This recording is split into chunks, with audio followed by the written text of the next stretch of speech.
खालिद सैफी को रिहा करो, रिहा करो, रिहा करो। शर्जील उस्मानी को रिहा करो, रिहा करो, रिहा करो। मीरान हैदर को रिहा करो, रिहा करो, रिहा करो। इशरत जहां को रिहा करो, रिहा करो, रिहा करो। ताहिर हुसैन को रिहा करो, रिहा करो, रिहा करो। दिल्ली पुलिस हाय हाय, हाय हाय हाय हाय। मोदी तेरी तानाशाही नहीं चलेगी, नहीं चलेगी, मोदी तेरी तानाशाही, नहीं चलेगी, नहीं चलेगी, केजरीवाल तेरी मक्कारी, नहीं चलेगी, नहीं चलेगी, केजरीवाल तेरी मक्कारी, नहीं चलेगी, नहीं चलेगी। बीजेपी का एक गुर्गा जब उतरता है सड़क पर जिसका नाम कपिल मिश्रा है, उसी दिन नॉर्थ ईस्ट में आग लगवा देता है। 53 लोग मारे गए, हजारों करोड़ की संपत्तियां स्वाहा हो गई, कितने बच्चे यतीम हो गए, कितनी औरतें बेवा हो गई। ये जब उतरे तो लगा दिया आग नॉर्थ ईस्ट में। हम ये चीजें कब तक बर्दाश्त करें? आज तुम कपिल मिश्रा को, जिसके बारे में सारी दुनिया बोल रही है, मार्क जुकरबर्ग बोल रहा है, जिसके बारे में हाई कोर्ट का वो जज जिसने ये कहा कि उसको गिरफ्तार किया जाए, जिसका रातों रात तुमने तबादला करवा दिया। पूरी दुनिया ये जानती है कि कपिल मिश्रा, उसी के उतरने के बाद माहौल खराब हुआ था दिल्ली का। इनका सांसद गौतम गंभीर इस बात को कह रहा है, लेकिन आज कपिल मिश्रा खुला हुआ घूम रहा है और हमारी ये मासूम नौजवान, ये बच्चे, ये बच्चियां, इनको उठाकर जेलों के अंदर डाला जा रहा है। तो याद रखो कि हम तुम्हारे जेलों से डरने वाले नहीं हैं। हम संघर्ष के लिए पैदा हुए हैं। इस मुल्क की आजादी के लिए भी हमने अपने जानों की कुर्बानियां दी हैं, अपने प्राणों की आहुतियां दी हैं। 56,000 उलमाए कराम ने फांसी के फंदे को चूमा था, तब ये मुल्क जाकर आजाद हुआ था। और ये मुल्क तुम संघियों का नहीं है, तुम अंग्रेजों के दलाल थे, अंग्रेजों के दलाल हो, आज अडानी और अंबानी के दलाल हो। तुम इस मुल्क को बेच रहे हो। ये मुल्क है बाबा भीमराव अंबेडकर का, ये मुल्क है गांधी का, ये मुल्क है सुभाष का, ये मुल्क है आजाद का, ये मुल्क है सफूरा सरगर का, ये मुल्क है शर्जील उस्मानी का, ये मुल्क है नताशा का, ये मुल्क है गुलशन का। और हम तब तक लड़ते रहेंगे, ये सिराज तालिब तब तक आवाज उठाता रहेगा जब तक इनको इंसाफ नहीं मिलेगा। एक पढ़ने लिखने वाले लड़के को बिना वजह अरेस्ट किया गया है क्योंकि वो वोकल है, क्योंकि वो अपनी बात बोलने में यकीन रखता है, वो चुप रहने में और डरने में यकीन नहीं रखता है। इसीलिए एक स्टूडेंट को अरेस्ट कर लिया है। पहले इन लोगों ने शर्जील इमाम को अरेस्ट किया और उसके बाद शर्जील उस्मानी को, और नाम जाने इसके बाद किसका नंबर है कुछ कह नहीं सकते हैं। शर्जील को रिहा करो, रिहा करो, रिहा करो, मुल्क को रिहा करो, रिहा करो, रिहा करो, इशरत जहां को रिहा करो, रिहा करो, रिहा करो, डॉक्टर कबीर को रिहा करो, रिहा करो, रिहा करो, खालिद सैफी को रिहा करो, रिहा करो, रिहा करो। डॉक्टर कबीर बिल्कुल बेकसूर इंसान है, वो सिर्फ गरीबों की सेल्फलेसली मदद करते हैं। और उनका क्या कसूर है? वो MBBS डॉक्टर है, ये उनका कसूर है? उनको पहले उनको जेल में डाला ही क्यों गया, वो ही पूरा हिंदुस्तान जो वो समझ नहीं पा रहा है। और जहाँ तक बात रिहाई की, तो बिल्कुल उनको बेशक रिहाई मिलनी चाहिए। सफूरा को जैसे मिली वैसे गुलिक्षा को सबको मिलनी चाहिए, क्योंकि उनमें से कोई भी कसूरवार नहीं है, उन्होंने कोई भी गुनाह, कोई भी गलती नहीं की है।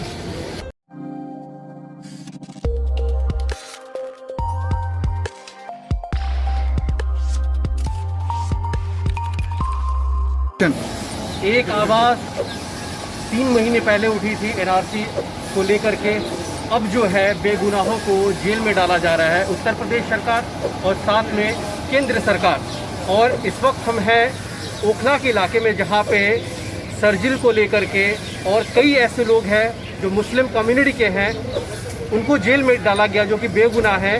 उनसे पूछते हैं कि आखिर इसके पीछे क्या साजिश है, क्या लॉकडाउन का पूरी तरीके से सरकार ने इस्तेमाल किया है उन बेगुनाहों को जेल में डाल करके। बहुत बहुत स्वागत है आप लोगों का। सबसे पहले तो ये जानना चाहते हैं कि लॉकडाउन खुल गया है, लॉकडाउन जब था उस दौरान भी बहुत सारे लोगों को जेल में डाला गया है, उस वक्त आप लोगों ने आवाज़ें क्यों नहीं उठाई? देखिए, लॉकडाउन एक बहुत बड़ा हथियार सरकार को मिल गया है। अभी जब विकास दुबे जिसने सरेंडर किया और उसके बाद उसका एनकाउंटर हो गया, सारी दुनिया कह रही है फेक एनकाउंटर है, लेकिन विकास दुबे को मारने के बाद फौरन ही उत्तर प्रदेश में लॉकडाउन लगा दिया गया, सिर्फ इसलिए क्योंकि लोग प्रोटेस्ट ना कर सकें, उसके खिलाफ आवाज़ ना उठा सकें। तो इन्होंने लॉकडाउन का पूरा फ़ायदा उठाया है, सारे लोगों को इसीलिए जेल के अंदर डाला है कि लोग आवाज़ ना उठा सकें। आज भी जब कोई प्रोटेस्ट करने के लिए इंटीमेशन देता है, इजाज़त चाहता है, तो उसको नहीं देते हैं, क्यों लॉकडाउन है। ये जब कोई प्रोग्राम करेंगे तो इनके लिए कोई लॉकडाउन नहीं है। ये लोग जत्थे के जत्थे निकलते हैं, अपनी सारी चीज़ें करते हैं, लेकिन अगर कोई इनके खिलाफ बोलना चाहता है तो तरह तरह से जो भी हरबा हो सकता है उससे रोकने की कोशिश करते हैं। जी। लेकिन आपको क्या लगता है, जुडिशल पे आपको बिलीव है या नहीं है? देखिए, जुडिशियल जो हमारा जो जुडिशरी सिस्टम है, इस पर ऐसा नहीं कि बिलीव तो हम सबका है, लेकिन जो हमारी जो गवर्नमेंट है उसके रिसेंटली ऐसे एक्शंस देखने को मिले जिससे कहीं ना कहीं हमारा जो है भरोसा ख़त्म हो रहा है। जैसे मैं आपको बताता हूँ, अभी नॉर्थ ईस्ट दिल्ली में कुछ दिन पहले फेब में जो है वो राइड्स हो गए, ठीक है, और वहाँ जो दिल्ली हाई कोर्ट के जो जज थे, उन्होंने फर्स्ट डे ही उनको, वहाँ जो वकील था उसको वीडियो दिखा के, वहाँ पुलिस वालों को दिखा के कह रहे कि तुम क्या बात कर रहे हो, ये देखो भड़काऊ भाषण है, तुमने अरेस्ट क्यों नहीं किया अभी तक। अगले ही दिन उनका तबादला हो जाता है।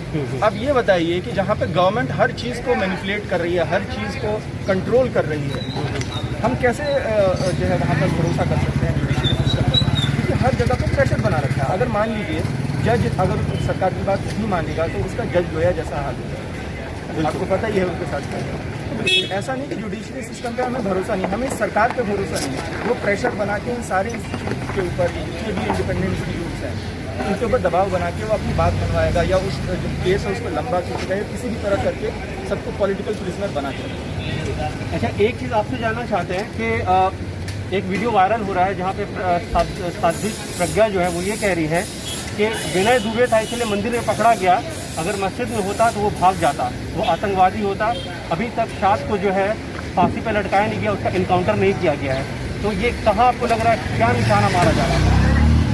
देखिए, पहले भी इन लोगों ने तबलीगी जमात के लोगों को टारगेट किया है, तो मैं जानना चाहती हूँ कब तबलीगी जमात के लोग, कौन से ऐसे लोग जो भाग गए? आपने सबका टेस्ट करवाया, सबकी स्क्रीनिंग करवाई, जिसको कोरोना पॉजिटिव था आपने उनको जो है क्वारंटीन कराया, तो साध्वी प्रज्ञा ने तो सीधा आतंकवादी कह दिया कि उनको अभी तक जो उस आतंकवादी को जो है फांसी पे क्यों नहीं लटकाया गया, या फिर उनका इनकाउंटर क्यों नहीं हुआ? देखिए, साध्वी प्रज्ञा पे पहले खुद 2 चार्जेस लगे हैं, वो खुद एक आतंकवादी, वो किसी को आतंकवादी किस मुंह से बोल सकती है। और जहाँ तक बात मौलाना साद की है, तो उनको किस वजह से फांसी लगाया जाएगा वो मुझे समझ में नहीं आता। उन्होंने ऐसा कौन सा जुर्म किया है जिसकी वजह से उनको फांसी होना चाहिए? ये लोग सिर्फ बोल बच्चन है, कभी भी कहीं भी निकलते कोई भी भड़काऊ भाषण दे देते हैं, जैसा कि कपिल मिश्रा ने और अनुराग कश्यप ने किया था, अनुराग ठाकुर ने बोला था कि गोली से नहीं तो बोली से, योगी ने भी यही बयान दिया। तो इन लोगों का यही काम है, ये कुछ ना कुछ ऐसा बोलेंगे जिससे लोगों में टेंशन बनी रहेगी। एक आखिरी सवाल, क्या लग रहा है, आप सड़कों पे आ गई, आम जनता सड़कों पे आ गई है, लेकिन मीडिया अभी तक जो है गायब है। आपको नहीं लगता है कि एक जो अहम रोल होना चाहिए था मीडिया का, मीडिया कहीं और अपनी टीआरपी ले रहा है? देखिए, जो मीडिया है, जो मेन स्ट्रीम मीडिया है, उसके बारे में हम सबको पता है वो दलाल मीडिया है। जब तक उनको ऊपर से ऑर्डर नहीं आएंगे, जब तक उनको इशारा नहीं मिलेगा, वो कुछ भी एक्शन नहीं लेंगे। और उनका काम सिर्फ ये है कि वो किसी की स्पीच को उठाएंगे और उसको एडिट करेंगे और उनका जिला बना के दिखाएंगे, ताकि देखने वाले भड़के और मुसलमानों की जो है इमेज खराब हो। उनका बस यही काम है। लेकिन 15 तारीख को आपको जुडिशल, आपको लगता है, यकीन है आपको कि डॉक्टर कपिल को रिहा करेगी? देखिए, फायदे से देखा जाए तो डॉक्टर कपिल बिल्कुल बेकसूर इंसान है। वो सिर्फ गरीबों की सेल्फलेसली मदद करते हैं, और उनका क्या कसूर है? वो MBBS डॉक्टर है, ये उनका कसूर है? उनको पहले उनको जेल में डाला ही क्यों गया, वो ही पूरा हिंदुस्तान जो वो समझ नहीं पा रहा है। और जहाँ तक बात रिहाई की, तो बिल्कुल उनको बेशक रिहाई मिलनी चाहिए। सपूरा को जैसे मिली वैसे गुलिक्षा को सबको मिलनी चाहिए, क्योंकि उनमें से कोई भी कसूरवार नहीं है, उन्होंने कोई भी गुनाह, कोई भी गलती नहीं की है। एक पढ़ने लिखने वाले लड़के को बिना वजह अरेस्ट किया गया है, क्योंकि वो वोकल है, क्योंकि वो अपनी बात बोलने में यकीन रखता है, वो चुप रहने में और डरने में यकीन नहीं रखता है। इसीलिए एक स्टूडेंट को अरेस्ट कर लिया है। पहले इन लोगों ने शर्जील इमाम को अरेस्ट किया, और उसके बाद शर्जील उस्मानी को, और ना जाने इसके बाद किसका नंबर है कुछ कह नहीं सकते हैं। इसके बाद हो सकता है कि वो हमें भी ले जाए, क्योंकि इनको जिसको टारगेट करना है वो करेंगे। वो ये नहीं देखेंगे कि कौन किसी यूनिवर्सिटी से है या वो कहाँ से बिलोंग करता है, वो जिसको चाहेंगे जब चाहेंगे टारगेट कर सकते हैं। इसीलिए हम सबकी रिस्पॉन्सिबिलिटी है, ये हम सबकी जिम्मेदारी है कि हम इसके लिए आवाज़ उठाएं। जो बच्चे आज जेल में हैं, आप उनकी फैमिलीज के बारे में सोचिए, उनके पेरेंट्स के बारे में सोचिए, उनके ऊपर क्या बीत रही होगी। तो ये कहीं ना कहीं हम सबकी रिस्पॉन्सिबिलिटी है, क्योंकि इन लोगों को ये प्रोटेस्ट की वजह से टारगेट किया गया है और हम सब उस प्रोटेस्ट का हिस्सा रहे हैं। तो हम सब इस नाइंसाफी के खिलाफ आवाज़ उठाएं और सरकार को ये बोले कि क्यों बेगुनाहों को वो अरेस्ट कर रहे हैं। आज हम देख रहे हैं कि कोरोना के केसेस कितने बढ़ चुके हैं, हर जगह कहीं ना कहीं से लोग कोरोना पॉजिटिव हो रहे हैं। क्या उनको जेल में जो स्टूडेंट्स हैं, जो नौजवान हैं, उनको क्या इस बीमारी का खतरा नहीं है? आज के टाइम पे जब हर मुल्क में जब कैदियों को रिहा किया जा रहा है, इंडिया सिर्फ ऐसा मुल्क है जहाँ पे लोगों को कैद किया जा रहा है। और शर्जील उस्मानी ने एक बहुत अच्छी बात कही थी कि हम हिंदुस्तान में 20 करोड़ हैं, अगर 20 करोड़ लोगों को आप जेल में डाल देंगे तो एक नया मुल्क बन जाएगा। तो हम क्या 20 करोड़ लोग अपने भाई बहनों के लिए आवाज़ नहीं उठा सकते हैं? आखिर हम अपने जिंदा होने की निशानी कब देंगे? हम अपने ईमान के जिंदा होने की निशानी कब देंगे? यही मौका है। अगर आप अब नहीं बोलेंगे तो फिर आपके कभी और बोलने का कोई मतलब नहीं है। आज शर्जील उस्मानी है, शर्जील इमाम है, गुलफिशा है, कल आपके घर से भी कोई भी हो सकता है। क्या आपके बच्चे यूनिवर्सिटी में पढ़ने नहीं जाते? क्या वो कभी किसी यूनिवर्सिटी में पढ़ने नहीं जाएंगे? कभी स्टेज पे जाके बोलेंगे नहीं? सिर्फ इसकी वजह से उनको टारगेट किया जा रहा है। ये कितनी जो है नाइंसाफी वाली बात है। ये डेमोक्रेटिक कंट्री में किस तरह का रूल चल रहा है, क्या हो रहा है ये? तो हम सबको इसके खिलाफ आवाज़ उठाना चाहिए। हम हिंदुस्तान में माइनॉरिटी है पर इतने कम भी नहीं है कि अगर हम लोग इकट्ठे होकर एक दूसरे के लिए बोले तो हलचल भी नहीं होगी। हमें शर्जील हो चाहे कोई भी हो, नताशा हो, देवंगना हो, कोई भी बेकसूर हो, उसके लिए खुल के आवाज़ उठानी चाहिए। शर्जील को रिहा करो, रिहा करो, रिहा करो। गुलफिशा को रिहा करो, रिहा करो, रिहा करो। इशरत जहां को रिहा करो, रिहा करो, रिहा करो। डॉक्टर कबीर को रिहा करो, रिहा करो, रिहा करो। खालिद सैफी को रिहा करो, रिहा करो, रिहा करो। देवंगना को रिहा करो, रिहा करो, रिहा करो। शर्जील इमाम को रिहा करो, रिहा करो, रिहा करो। शर्जील उस्मानी को रिहा करो, रिहा करो, रिहा करो। गुलफिशा को रिहा करो, रिहा करो, रिहा करो। अखिल को भी रिहा करो, रिहा करो, रिहा करो। इनकलाब जिंदाबाद, इनकलाब जिंदाबाद, इनकलाब। जिंदाबाद। यहाँ के तलबा ने एक आवाज उठाई थी कि ये सरकार जो बीजेपी की सरकार है, जो तानाशाह सरकार है, जो मनमाने कानून नाफिज कर रही है, जो इंसानियत के खिलाफ, मानवता के खिलाफ, संविधान के खिलाफ देश के अंदर एक माहौल बना रही है, उसको बर्दाश्त नहीं किया जाएगा। जो हिंदुस्तान की सालमियत के लिए, जो इस भारत की अखंडता के लिए, जो इस भारत के संविधान के लिए आवाज उठा रहे थे, उन छात्रों पर लाठियां बरसाई गई, गोलियां बरसाई गई, लाइब्रेरी के अंदर घुसकर लाठियां बरसाई गई लड़कियों के ऊपर, लड़कों के ऊपर, जिसमें स्टूडेंट्स ने अपनी आंख तक गंवा दी, हाथ तोड़ दिया। ये हिंदुस्तान के अंदर पहली बार हुआ आजादी के बाद से, जब यूनिवर्सिटी के कैंपस में घुसकर पुलिस वालों ने अराजकता की। लेकिन मैं सलाम करता हूं उन शाबाश तलबा को, उन छात्रों को जिन्होंने सड़क पर उतरकर कोई भी उग्र आंदोलन नहीं किया, बल्कि चुपचाप खामोशी के साथ बैठ गए। जो संविधान ने इजाजत दी है जिस बात की, उस संविधान के मान को रखते हुए अपनी आवाज को बुलंद करते रहे।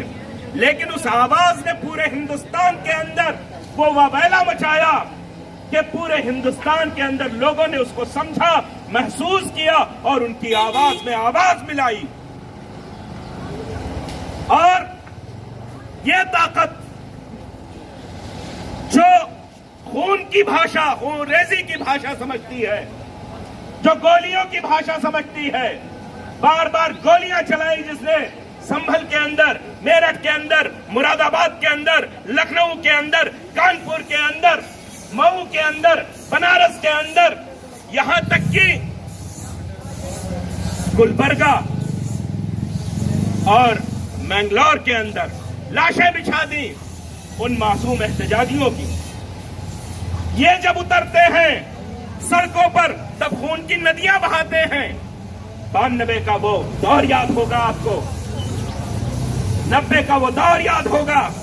यही अडवाणी जी जब रथ यात्रा लेकर निकलते हैं तो लाशें गिरा देते हैं, खून की नदियां बहा देते हैं, बच्चों के यतीम कर देते हैं, औरतों को विधवा कर देते हैं। लेकिन ये प्रोटेस्टर्स जब निकले तो अमन की आवाज को लेकर निकले थे, कहीं कोई नुकसान नहीं हुआ था। लेकिन इसी बीजेपी का एक गुर्गा जब उतरता है सड़क पर जिसका नाम कपिल मिश्रा है, उसी दिन नॉर्थ ईस्ट में आग लगवा देता है। 53 लोग मारे गए, हजारों करोड़ की संपत्तियां स्वाहा हो गई, कितने बच्चे यतीम हो गए, कितनी औरतें बेवा हो गई। ये जब उतरे तो लगा दिया आग नॉर्थ ईस्ट में, तबाह कर दिया उस पूरे इलाके को। और उसके बाद जो बेगुनाह लोग थे जिन्होंने अपने जान की हिफाजत की, वो एक काउंसलर, आम आदमी पार्टी का काउंसलर था ताहिर हुसैन, लेकिन थू है आम आदमी पार्टी पर, थू है केजरीवाल के चेहरे पर जो अपने आप को सेकुलर कहता है। लेकिन जब एक काउंसलर उसका जो एहसान जाफरी की तरह मारा नहीं गया था, सिर्फ उसकी खता इतनी थी, जो बार बार बयान दे रहा था कि हमारे घर को घेर लिया गया है, हमारे खिलाफ साजिशें हो रही हैं, हमें मारने की कोशिश हो रही है, हमारे लोग मारे जा रहे हैं, बार बार चीख रहा था। उस शख्स को मास्टरमाइंड बता दिया गया, तब से आज तक वो जेल के अंदर है। खालिद सैफी जो आवाज उठा रहा था लोगों के लिए, आवाम के लिए, आज खालिद सैफी को न सिर्फ जेल के अंदर डाला गया, जेल के अंदर इतनी पिटाई की गई कि दोनों पैर टूट गए। हमारी वो बहन इशरत जहां जिसको आज तक जेल के अंदर डाला गया, वो गर्भवती हामला बहन जिसका नाम सफूरा सरगर था, जो आज जिंदगी और मौत के बीच में लड़ रही है, आज उसे पता नहीं किस डर से इन्होंने जमानत दी है। लेकिन जिस तरह के हादसात, जिस तरह के शब्द, जिस तरह की भाषाएं उसके साथ इस्तेमाल की गई हैं, वो शायद आपके कान बर्दाश्त भी नहीं कर सकते हैं। शर्जील उस्मानी जो वेलफेयर पार्टी के स्टूडेंट विंग फेटर्निटी का वो जाबाज साथी है, आज शर्जील उस्मानी को जेल में डाल दिया गया है। हम ये चीजें कब तक बर्दाश्त करें? आज तुम कपिल मिश्रा को, जिसके बारे में सारी दुनिया बोल रही है, मार्क जुकरबर्ग बोल रहा है, जिसके बारे में हाई कोर्ट का वो जज जिसने ये कहा कि उसको गिरफ्तार किया जाए, जिसका रातों रात तुमने तबादला करवा दिया, पूरी दुनिया ये जानती है कि कपिल मिश्रा, उसी के उतरने के बाद माहौल खराब हुआ था दिल्ली का। इनका सांसद गौतम गंभीर इस बात को कह रहा है, लेकिन आज कपिल मिश्रा खुला हुआ घूम रहा है और हमारी ये मासूम नौजवान, ये बच्चे, ये बच्चियां, इनको उठाकर जेलों के अंदर डाला जा रहा है। तो याद रखो कि हम तुम्हारे जेलों से डरने वाले नहीं हैं। हम संघर्ष के लिए पैदा हुए हैं। इस मुल्क की आजादी के लिए भी हमने अपने जानों की कुर्बानियां दी हैं, अपने प्राणों की आहुतियां दी हैं। 56,000 उलमाए कराम ने फांसी के फंदे को चूमा था, तब ये मुल्क जाकर आजाद हुआ था। और ये मुल्क तुम संघियों का नहीं है, तुम अंग्रेजों के दलाल थे, अंग्रेजों के दलाल हो, आज अडानी और अंबानी के दलाल हो। तुम इस मुल्क को बेच रहे हो। ये मुल्क है बाबा भीमराव अंबेडकर का, ये मुल्क है गांधी का, ये मुल्क है सुभाष का, ये मुल्क है आजाद का, ये मुल्क है सफूरा सरगर का, ये मुल्क है शर्जील उस्मानी का, ये मुल्क है नताशा का, ये मुल्क है गुलफ्शाह का। और हम तब तक लड़ते रहेंगे, ये सिराज तालिब तब तक आवाज उठाता रहेगा जब तक इनको इंसाफ नहीं मिलेगा। हम इसी तरीके से उतरकर, तुम हमें आज दबाओ, हमारी आवाज को आज कुचलने की कोशिश करो, लेकिन हम तुम्हारी इस कोशिश से रुकने वाले नहीं हैं। हम तुम्हारे जेल से, तुम्हारी लाठियों से डरने वाले नहीं हैं।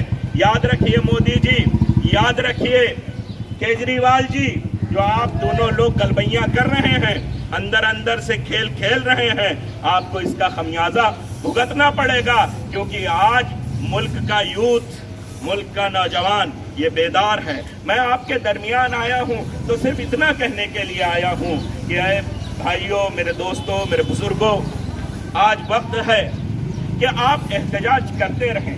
एहतजाज के लिए जरूरी नहीं है, हम कोई 1000-2000 की संख्या लेकर नहीं आए यहाँ। हम 10 लोग भी खड़े होते हैं, पूरा लॉकडाउन का पालन करते हैं, हम अपनी आवाज उठाते हैं।